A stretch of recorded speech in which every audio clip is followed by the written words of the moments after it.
کہ جو سب سے بڑا کرپٹ ہے اس کو ملک کا واحد صادق الامین قرار دیا گیا، اور جن پر یہ الزام تھا کہ ان کے اثاثے جو ہیں وہ ان کی آمدنی سے ہمیں زیادہ لگتے ہیں، بادی النظر میں زیادہ لگتے ہیں، بظاہر زیادہ لگتے ہیں، ان کو 10 سال کی سزائیں ہو گئی، نااہلی بھی قرار ہو گئی۔ تو یہ جو الٹی گنگا بہائی گئی تھی، نواز شریف کا مطالبہ یہ ہے کہ اس کو سیدھا کیا جائے، تو اس کو سیدھا کرنے میں کچھ لوگوں کے لیے بہت زیادہ مسائل پیدا ہو جائیں گے، اور وہ یعنی زندگی موت کا جو مسئلہ محاورہ ہے نا، اس طرح کی کیفیت پیدا ہو سکتی ہے۔ تو چنانچہ بات جہاں رکی ہوئی ہے، لیکن یہ رکی نہیں رہے گی، کیونکہ ہر سطح پر آپ سمجھ جائیے کہ میں کس جگہ کی بات کر رہا ہوں، کہ ہر سطح پر ایک ٹینشن ہے، ایک پریشانی ہے کہ یہ ملک کی کیا حالت کر دی ہے ہمارے تجربے نے۔ تجربہ جس مقصد کے لیے بھی کیا گیا تھا ہم اس پر انگشت نمائی نہیں کرتے، لیکن اس کا جو رزلٹ ہے وہ تو ایک تباہی اور بربادی، اور ایک ایسی سرنگ جس کے دوسرے سرے پر روشنی نظر نہیں آ رہی بلکہ تاریکی کے سائے گہرے ہوتے ہوئے نظر آ رہے ہیں۔ اس گلی میں، اس بند سرنگ میں پاکستان کو پھنسا دیا ہے، تو انڈو تو کرنا پڑے گا، اور اگر سیدھے طریقے سے نہ ہوا تو ٹیڑھے طریقے سے ہوگا، لیکن ہوگا ضرور۔ اور یہ ٹل نہیں سکتی بات۔ عمران خان کو یہ بات پتہ نہیں سمجھ میں آئی ہے یا نہیں آئی ہے، ہم تو اتنے باخبر نہیں ہیں، لیکن یہ سنا ہے کہ جو آدمی اقتدار کی اونچی سیڑھی پر بیٹھا ہوتا ہے، اونچی کرسی پر بیٹھا ہوتا ہے، وہ سارے معاملات کی طرف سے نابینا ہو جاتا ہے۔ اور اگر اس بات میں کوئی مبالغہ تھا تو عمران خان کے ذات سے ہمیں لگتا ہے کہ یہ مبالغہ نہیں ہے، بلکہ حقیقت میں یہ معاملہ اسی طرح ہے کہ انہیں اندازہ نہیں ہے کہ کیا ہو رہا ہے۔ مولانا فضل الرحمان کا فقرہ یاد آ گیا کہ میاں تمہیں اندازہ ہی نہیں ہے کہ ہم تمہیں کہاں پہنچانے والے ہیں۔ پہنچانے والی تو اللہ کی ذات ہے، مولانا فضل الرحمان ہو یا بلاول ہوں یا مریم نواز صاحب ہوں، یہ تو ایک وسیلہ، ایک جد و جہد کا جو تقاضا وہ پورا کر رہے ہیں، تو جو ہونی ہے وہ اب ہو کر رہنی ہے۔ انجام کا اندازہ تو بالکل نہیں ہے خان صاحب کو، لیکن ہو کیا رہا ہے اس کی خبریں ان تک پہنچ رہی ہے۔ آپ نے ان کے پرسوں کی تقریر سنی ہوگی جس میں وہ کہہ رہے تھے کہ اگر کسی حکومت نے نواز شریف کو NRO دیا تو وہ ملک کی سب سے بڑی غدار ہوگی۔ اب کسی حکومت، یہاں تو کوئی دوسری حکومت نہیں ہے،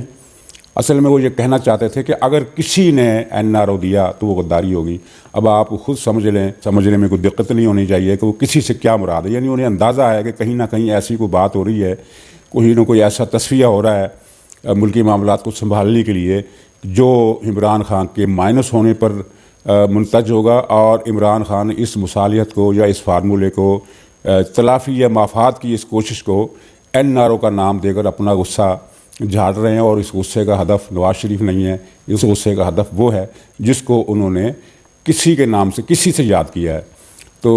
یعنی ہم یہ کہہ سکتے ہیں کہ اگر انجام کا اندازہ نہیں ہے تو جو کچھ ہو رہا ہے اس کا کچھ نہ کچھ علم ان کو ہے۔ اور بلکہ سننے میں تو یہ بھی آیا ہے کہ جب لندن میں ان سے رابطے ہو رہے تھے اور ڈائلاگ کی تجویز کا ذکر ان کے سامنے بھی ہوا،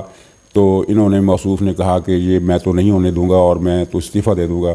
یا اسمبلی توڑ دوں گا۔ اس طرح کی بات بھی ہوئی ہے، اور یہ جو بات جن لوگوں نے بتائی ہے وہ اتنے غیر معتبر نہیں ہیں، کچھ معتبر قسم کے لوگ ہیں، لیکن میں حتمی بات اس کو حتمی اس لیے نہیں کہتا کہ کئی مرتبہ ایسا بھی ہوتا ہے کہ معتبر ذرائع کی خبریں بھی مبالغہ آمیز ہوتی ہیں یا ان میں کچھ کوئی نہ کوئی حصہ آگے پیچھے ہو جاتا ہے۔ بہرحال یہ رپورٹ پہنچی ہے کہ انہوں نے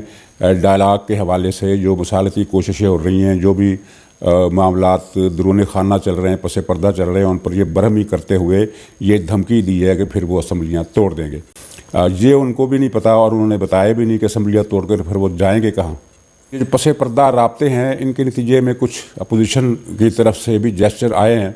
اور وہ ہم یہ نہیں کہہ سکتے کہ کچھ وہ شخصیات کے حوالے سے ہے یا اداروں کے حوالے سے ہے، لیکن ایک وسیع تر جو اگر تناظر میں دیکھا جائے تو کچھ باتوں پر اپوزیشن نے احتیاط سے کام لیا ہے۔ مثلاً یہ طے ہوا تھا آج سے 2-3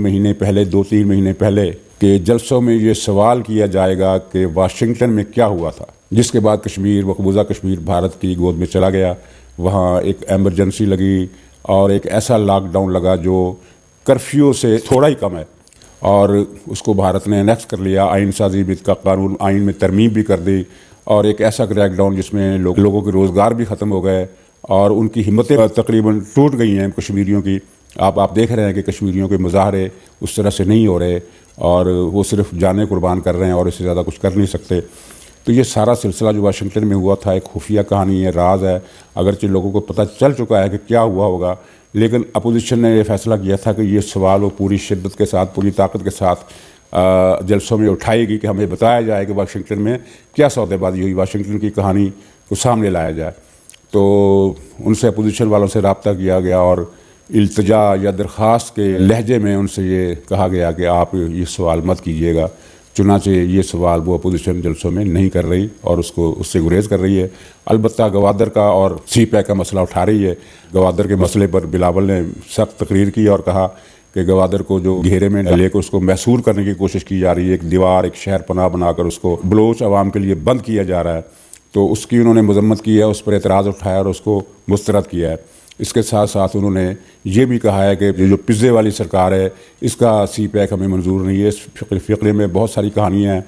کہ پزے والی سرکار نے سی پیک کے ساتھ کیا کیا۔ ایک تو بلوچوں کی شکوے ہیں، وہ تو الگ ہیں، لیکن جو کیا اس کا خلاصہ یہ ہے کہ اب سی پیک جو ہے وہ سسک رہا ہے، سسکیاں لے رہا ہے، اور یعنی یوں سمجھیے کہ اس کا قصہ تقریباً پزے والی سرکار نے پاک کر دیا ہے۔ اور یہ خبریں باہر کے پریس میں چھپی ہیں،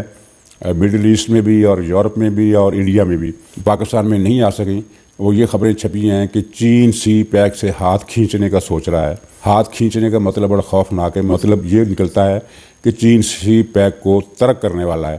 خدا کرے یہ خبریں غلط ہو، کیونکہ اگر یہ خبریں صحیح ثابت ہوئی تو پاکستان کے لیے جو ایک امید ہے مستقبل میں